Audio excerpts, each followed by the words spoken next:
Most people think they know the MrBeast story. Kid makes weird videos, gives away money, gets huge. But the real story is messier, stranger, and way more human. There's obsession, generosity, business genius, jealous creators, and a few friendships that frayed in public. If you only watched the viral clips, you'd miss how intentional almost every move was, and how that intent rippled through his circle. Today we're unpacking the rise, the strategy, and one of the most talked about emotional side stories, the whole Chris Tyson situation, and how it intersected with changes in the group, including some things Chandler started doing that made people ask questions. Stick around, because this gets personal. Alright. Gee, where am I? What just happened? What did you say? Jimmy Donaldson started tiny. At 13, he was posting Call of Duty videos, then endurance stunts like, I counted to 100,000. 4182, 4183, 4184, 4185, 4186, 4187, 4188. The kid in the bedroom became a lab rat for what makes the internet click. He figured out audience retention like a scientist. Every title, thumbnail, and edit was tested and retested until it performed. That grind paid off. He turned spectacle into a formula and then monetized that formula so ferociously that it made him into a content creation factory. But when spectacle is the currency, everything escalates. The stunts, the production, and the stakes for the people close to you. At the center of that factory is a team you've seen in hundreds of videos, the friends and collaborators who became cast members of the brand. They were on camera, they were part of the jokes, and they were also employees. That blurring of friendship and corporate reality is where tensions often start. Two names that have been in headlines during the last couple of years are Chris Tyson and Chandler. Their stories are different, but both illuminate how fame changes relationships. MrBeast's real breakthrough came when he realized the power of spectacle. One day, he uploaded a video called I Counted to 100,000. The video was literally just him counting. No fancy edits, no storyline, just pure endurance and shock value. And that's when Jimmy realized something huge. People don't watch YouTube videos because they like you. They watch because they are curious. They want to see something they've never seen before. They want to be hooked. So he doubled down. He read the dictionary on camera. He learned from the beast to see Lenny. He said Logan Paul 100,000 times. And every time he did something more ridiculous, more people came to watch. But that was just the beginning, because the real turning point came when he started giving away money. At first, he didn't have any money to give away. He wasn't rich, he wasn't sponsored, but he would save every dollar he earned from his low views and give it away to random people on the street. And when he didn't have enough, he convinced brands to give him money just so he could donate it, because he realized something crucial. Generosity is entertainment. Not because of the act itself, but because of what it represents. Surprise, emotion, kindness, unpredictability. Viewers watch because they want to see the reaction. They want to feel something. And Jimmy learned that faster than anyone. Chris Tyson, now identifying as Ava Tyson's story, is one of identity, public scrutiny, and controversy. Chris publicly began to explore gender identity and later came out as a trans woman. That transition happened while she was part of a team that produced some of the biggest videos on the platform, so every personal announcement was amplified 1,000 times. Many fans were supportive when Chris began hormone replacement therapy and later publicly embraced she, her pronouns, and MrBeast himself publicly defended her at the time against online harassment that targeted her transition. This was a moment where a close-knit crew tried to shield one of their own from internet abuse.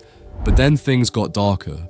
In mid-2024, Chris was accused in online posts of inappropriate messaging, allegations that involved a minor. The accusations exploded on social media, and the fallout was immediate and brutal. MrBeast announced that Chris would be removed from the channel and that the company would commission an independent investigation to look into the claims. The public reaction split. Some people demanded accountability and transparency. Others accused the mob of rushing to judgment, and many were simply exhausted by the spectacle of a private life being litigated in public. What's crucial here is how organizations handle these moments. All of this played out in headlines and comment sections while real human beings were losing jobs and friendships. The Chris situation is a textbook case of modern public life colliding with messy reality. Because fame amplifies everything, every personal announcement is scrutinized, and every private mistake can become headline news. For Chris, it meant navigating a transition in public while defending herself against serious allegations. For the crew, it meant figuring out how to stay loyal to a friend while protecting the brand. For fans, it meant reassessing their attachment to someone they'd laughed with for years. While the Chris saga was unfolding, another teammate, Chandler, quietly started doing something different online, posting short videos on TikTok where he read Bible verses. Some viewers took it as Chandler exploring faith or finding solace. Others read it as a public signal switch. When the crew's inner circle is in limbo, members sometimes reposition themselves publicly as a shield or to craft a different identity. Chandler's Bible reading clips garnered curiosity and a separate kind of fan engagement because they were intimate, calm, and decidedly different from the chaos of million-dollar giveaways. That contrast, Chris's dramatic personal upheaval and Chandler's quiet turn toward religion, showed how different people handle pressure. Chandler's TikToks didn't contain scandal. They contained an odd, reflective energy that made fans speculate about his mindset. Some viewers praised the authenticity. Others wondered if he was signaling a retreat from the high-octane content lifestyle. What's interesting is how both moves, Chris's coming out and ensuing controversy, and Chandler's low-key spiritual videos, served as coping mechanisms in a world where downtime and privacy are luxuries. The public saw pieces of private lives and tried to assemble stories from fragments. Meanwhile, MrBeast was building an empire. Behind the camera, Jimmy is running multiple companies: Feastables, Beast Burger, his merch empire, event productions, editing teams. He's creating a global media network that doesn't rely on Hollywood, Netflix, or any traditional system. People don't realize this, but he's basically creating the first YouTuber-led entertainment empire that could rival Disney one day. But behind all the generosity and spectacle is a question of sustainability. How long can you keep raising the bar before there's nowhere left to go? When your whole identity is based on being bigger, what happens when you finally hit the limit? When the views dip, when the public gets tired, when someone else comes along with something new? Jimmy knows this. He's talked about it, and that's why he's trying to build his empire fast before time catches up, because no matter how good your intentions are, no empire lasts forever. MrBeast rewired YouTube by turning spectacle into a repeatable product. But when generosity becomes spectacle, the question shifts.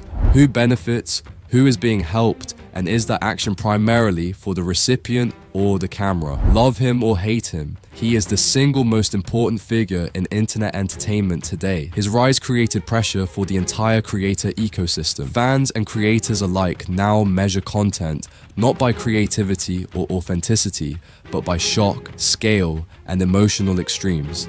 That's why some call him manipulative, dangerous, or a monopoly of attention. The Chris Tyson controversy exposed how human relationships within this empire are tested. Chandler's Bible reading videos showed coping mechanisms for fame, stress, and public scrutiny.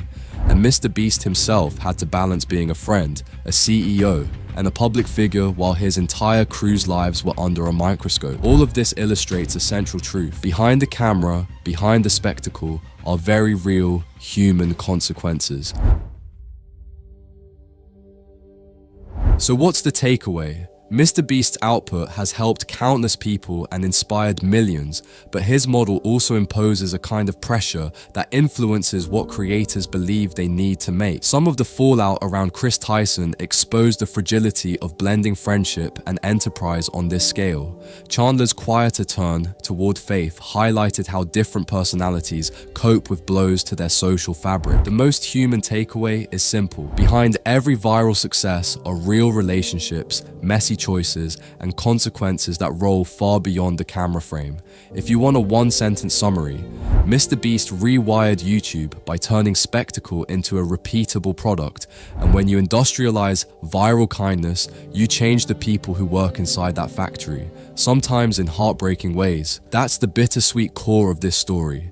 Extraordinary generosity and extraordinary pressure can sit inside the same person, and their friends pay for both the wins and the fallout. If you like this deep dive and want to see how other creator empires are reshaping media, click the next video.